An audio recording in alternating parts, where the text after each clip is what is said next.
ಅಡುಗೆ ಪ್ಯಾಷನ್ಗೆ ಎಲ್ಲರಿಗೂ ಕೂಡ ಸ್ವಾಗತ. ಇವತ್ತು ಒಂದು ರುಚಿಯಾದಂತಹ ಸಿಂಪಲ್ ಆದಂತಹ ಸಾರಿನ ರೆಸಿಪಿಯೊಂದಿಗೆ ಬಂದಿದ್ದೇನೆ. ಈ ಸಾರು ತುಂಬಾ ರುಚಿ ಇರ್ತದೆ.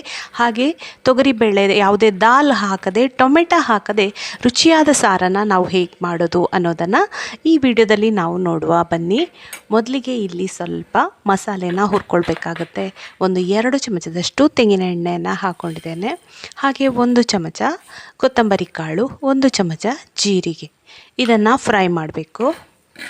ಇದು ಫ್ರೈ ಆಗ್ತಾ ಇರುವಾಗ ನಿಮಗೆ ಖಾರಕ್ಕೆ ಎಷ್ಟು ಬೇಕು ಅಷ್ಟು ಮೆಣಸನ್ನು ಹಾಕಿ. ಇದಷ್ಟು ಖಾರ ಇರಲಿಲ್ಲ, ಈ ಮೆಣಸು ತುಂಬ ಚೆನ್ನಾಗಿತ್ತು.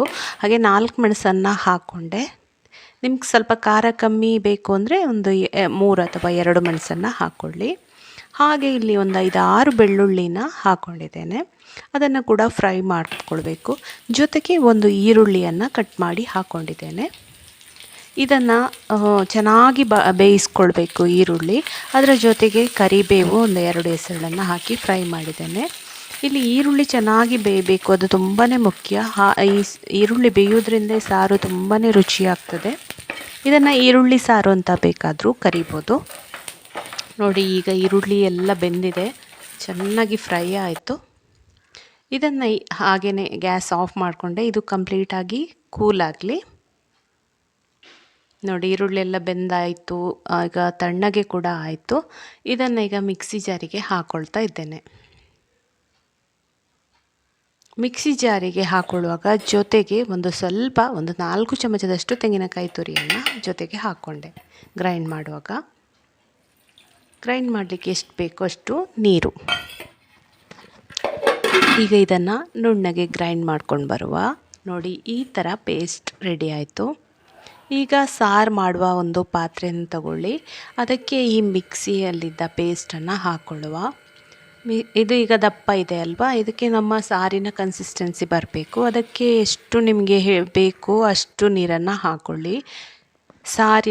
ತಿಳಿ ಸಾರಿನ ಹದಕ್ಕೆ ಕನ್ಸಿಸ್ಟೆನ್ಸಿ ನೋಡಿಕೊಂಡು ನೀರು ಹಾಕಿದರೆ ಆಯಿತು. ಸಾಧಾರಣ ಈಗ ಇನ್ನೂ ಒಂದು ಸ್ವಲ್ಪ ನೀರನ್ನು ಇದಕ್ಕೆ ಹಾಕ್ಕೊಳ್ಬೋದು.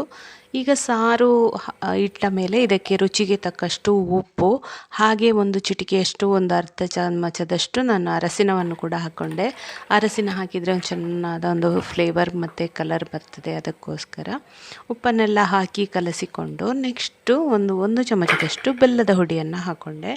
ಬೆಲ್ಲ ರುಚಿಯನ್ನು ಜಾಸ್ತಿ ಮಾಡುತ್ತೆ, ತುಂಬಾ ಟೇಸ್ಟಿಯಾಗಿ ಬರುತ್ತೆ. ಹಾಗೆ ಒಂದು ನೆಲ್ಲಿಕಾಯಿ ಗಾತ್ರದ ಹುಣಸೆ ಹಣ್ಣನ್ನು ನೀರಲ್ಲಿ ಕಲಿಸ್ಕೊಂಡು ಹಾಕ್ಕೊಂಡಿದ್ದೇನೆ. ಇದೀಗ ಚೆನ್ನಾಗಿ 5-10 ನಿಮಿಷ ಕುದಿಬೇಕು.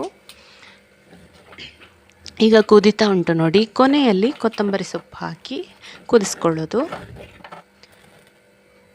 2 ನಿಮಿಷ ಕುದಿದ್ರೆ ಸಾಕು ಕೊತ್ತಂಬರಿ ಸೊಪ್ಪು ಹಾಕಿದ ಮೇಲೆ. ಮತ್ತು ಏನಿಲ್ಲ, ಎಷ್ಟು ಕುದಿದ್ರೂ ಕೂಡ ಸಾರು ರುಚಿ ಆಗ್ತದೆ.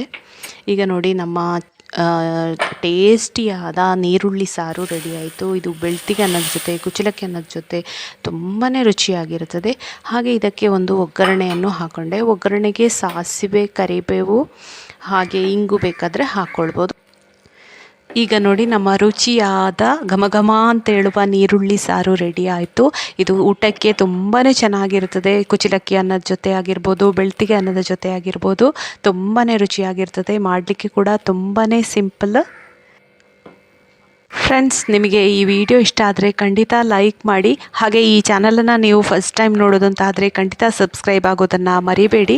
ಹೀಗೇ ರುಚಿಯಾದ ರೆಸಿಪಿಯೊಂದಿಗೆ ನಾನು ಮತ್ತೆ ಬರ್ತೇನೆ. ಅಲ್ಲಿಯವರೆಗೆ ನಮಸ್ಕಾರ, ಬಾಯ್ ಬಾಯ್, ಟೇಕ್ ಕೇರ್, ಥ್ಯಾಂಕ್ ಯು.